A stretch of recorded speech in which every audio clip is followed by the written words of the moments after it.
One point that I continuously make in my videos is that the Catholic Church, for over 100 years, has been infiltrated by communists, sodomites, and Freemasons. The communist infiltration we know of from a woman who went by the name of Bella Dodd. She was part of the American wing of the Communist Party and testified before Congress that they were responsible for putting some 1,100 communists into Catholic seminaries, and that's just in America. Father John O'Connor was suspended by his superior in the late 1980s for teaching the true Catholic position on homosexual acts.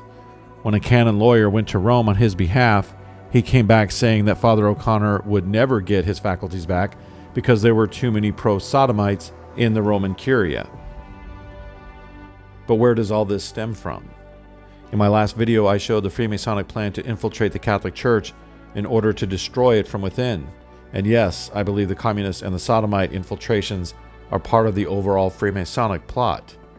There is a connection between Freemasonry and communism, either overtly, in other words, communism comes directly from Freemasonry, which is what I believe, or indirectly.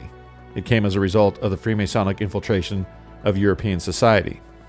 There is good evidence that Vladimir Lenin and Leon Trotsky were in fact Freemasons, two of the main architects of the Bolshevik Revolution in Russia. However, there is no direct evidence that Karl Marx himself was a Freemason, but we do have pictures of him giving Freemasonic signs. The fact that both have infiltrated the Catholic Church over the last century is good evidence that they are at least in league with each other. At any rate, these two ideologies or entities, communism and Freemasonry, are what Our Lady warned us about when it comes to the infiltration of the Catholic Church. So how successful have they been? After Pope Leo XIII died in 1903, the cardinals in conclave began the process of selecting the next pope. The initial votes were tallied, and the frontrunner was Cardinal Mariano Rampolla, who had been Secretary of State under the deceased pope. Suddenly, the Bishop of Krakow, at the time part of the Austrian Empire, declared officially and in the name and by the authority of the Emperor of Austria and King of Hungary that His Majesty, in view of an ancient right and privilege, pronounces the veto and exclusion against Cardinal Mariano Rampolla. No reason was given during the conclave, but the veto action exercised by the Bishop of Krakow cost Cardinal Rampolla the papacy.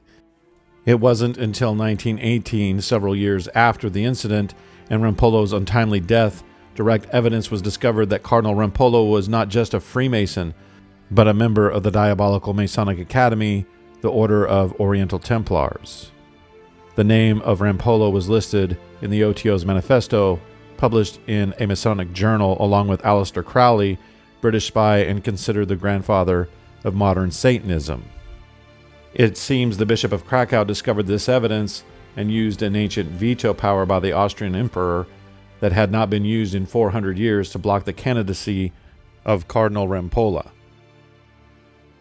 Father Charles Murr was the right-hand man of Bishop Gagnon, the man who was tasked by Pope Paul VI to investigate the Roman Curia, which comprises the institutions of the Holy See and the central body through which the affairs of the Roman Catholic Church are conducted. In other words, they run the church.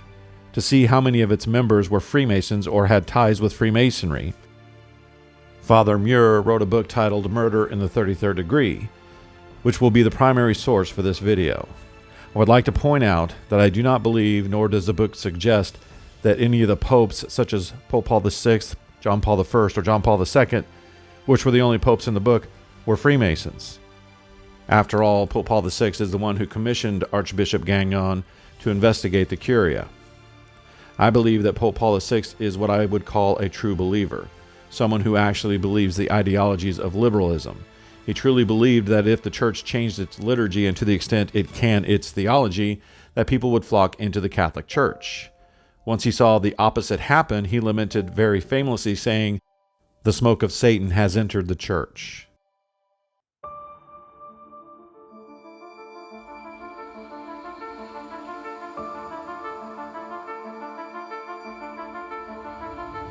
The Gagnon report on Freemasons in the Roman Curia has not been revealed to the public to this day. Even Father Muir does not know its full contents. But here's what we do know. The number of members of the curia who were Freemasons or had ties to Freemasonry was extensive, and included some key members such as Cardinal Villot, Secretary of State, also known as the Pope's right-hand man, under Pope Paul VI, John Paul I, and John Paul II, until Villot's death in 1979. Cardinal Sabatino Baggio, prefect for the Congregation of Bishops under Paul VI, John Paul I, and John Paul II until 1984. This office appoints all bishops and archbishops all over the world, with the Pope's approval, of course. This means all the bishops and archbishops of the Catholic Church from 1973 to 1984 were appointed by a Freemason. Do you think he didn't appoint fellow Freemasons to those bishoprics? And of course, Archbishop Annibale Bugnini, the man who got rid of the Latin Mass, that has been the Mass in one form or another for 1800 years, and was fixed by Pope Pius V immediately following the Council of Trent, and replaced it with the Novus Ordo Mass now in use.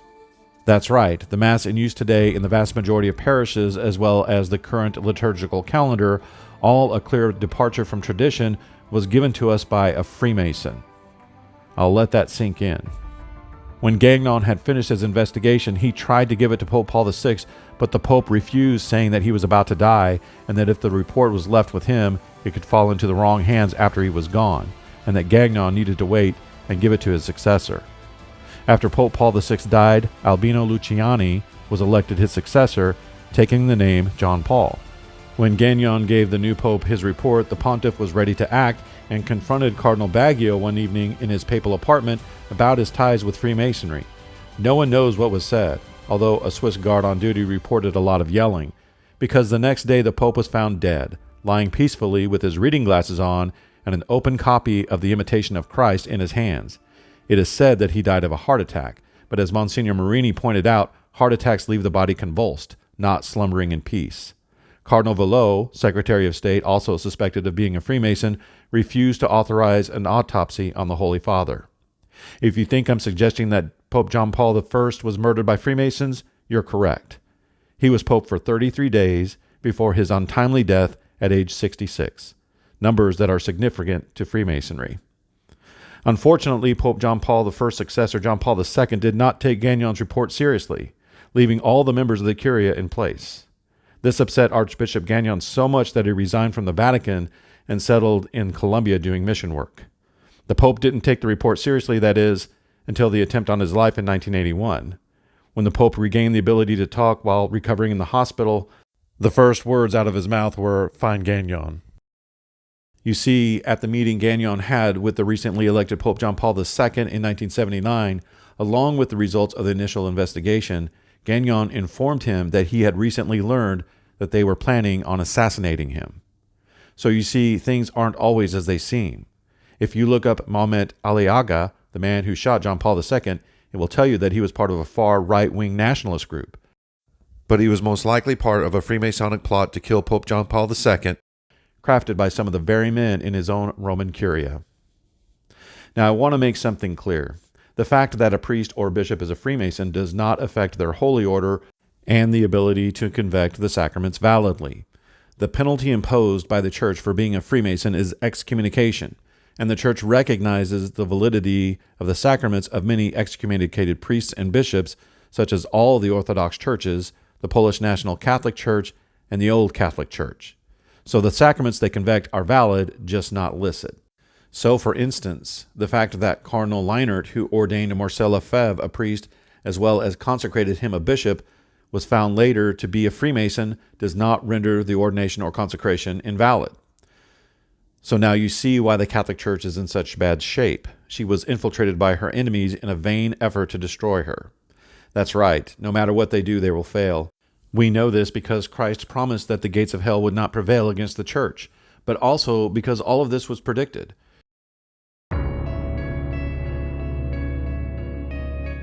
In 1984, Pope Leo XIII was given a vision while saying Mass one day.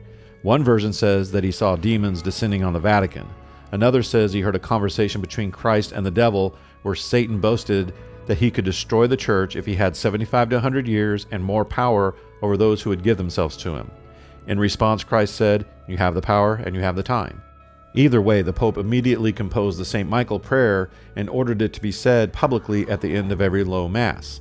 This was, of course, removed by the Freemason Bugnini when he concocted the new Mass. Our Lady in the 16th century appeared to Mother Mariana de Jesus Torres in Quito, Ecuador, to give prophecies about the 20th century. Among other things, she said that Freemasonry would be in charge of the world and attacked the Catholic Church. Quote, "During that epoch, the Church will find herself attacked by terrible hordes of the Masonic sects. For Satan will reign almost completely by the means of Masonic sects. They will focus primarily on the children in order to sustain this general corruption. Woe to the children of those times. It will be difficult to receive the sacrament of baptism and also the sacrament of confirmation. They will receive the sacrament of confession only if they remain in Catholic schools.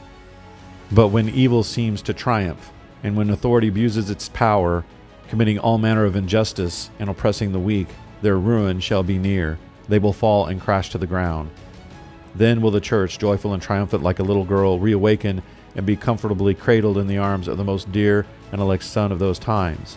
This then will mark the arrival of my hour, when I, in a marvelous way, will dethrone the proud and cursed Satan, trampling him under my feet and fettering him in the infernal abyss. Thus the Church and country will finally be free of his cruel tyranny. God will save his Church. So pray the Rosary and stay Catholic. Until my next video, God bless.